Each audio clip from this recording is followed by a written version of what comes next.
সামাজিক যোগাযোগ মাধ্যম ট্রুথ সোশ্যালে মার্কিন প্রেসিডেন্ট ডোনাল্ড ট্রাম্পের যে কোনো পোস্ট বা বক্তব্যের দিকে মুখিয়ে থাকে ব্যবসায়ীরা। কেননা বাণিজ্য যুদ্ধ থেকে শুরু করে সামরিক যুদ্ধ পর্যন্ত ট্রাম্পের বক্তব্য বদলে দেয় বাজারের গতিপথ। এবার তা কাজে লাগাতে উদ্যোগ নিয়েছে ট্রাম্পের company Trump media and technology group TMTG।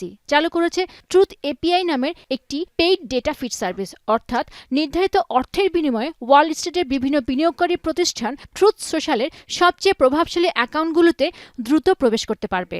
অবশ্য এই পরিষেবায় প্রেসিডেন্ট ট্রাম্পের অ্যাকাউন্টও আছে কিনা সে বিষয়ে কিছুই বলেনি TMTG।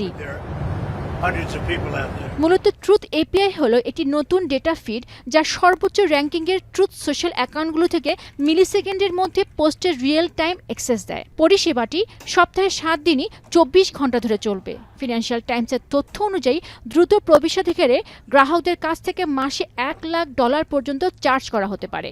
তবে বলার অপেক্ষা রাখে না, TMTGর এই উদ্যোগ হচ্ছে ডিজিটাল যুগে প্রেসিডেন্টের প্রভাবকে অর্থে রূপ দেওয়ার একটি কৌশল। কেননা গেল বছরের এপ্রিলে ট্রাম্প যখন ট্রুথ সোশ্যালের শুল্ক স্থগিতের ঘোষণা দিয়েছিল, ঠিক তখনই ওয়াল স্ট্রিটের সূচক বেড়ে গিয়েছিল।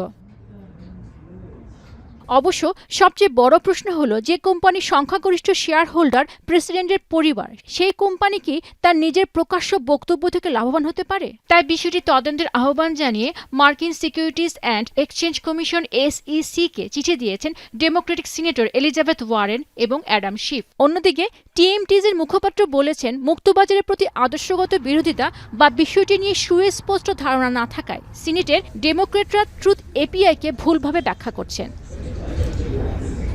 এদিকে চিঠি পাওয়ার বিষয়ে SEC স্বীকার করলেও এ নিয়ে বিস্তারিত কিছুই বলেনি। তবে ট্রুথ API-এর মাধ্যমে ট্রাম্প কি নিজেই কথা বিক্রি করছেন, নাকি এটি বাজারের জন্য এক নতুন দিগন্ত, সেই প্রশ্ন থেকেই যায়। পেনুকা সুলতানা, এখন বিশ্ব।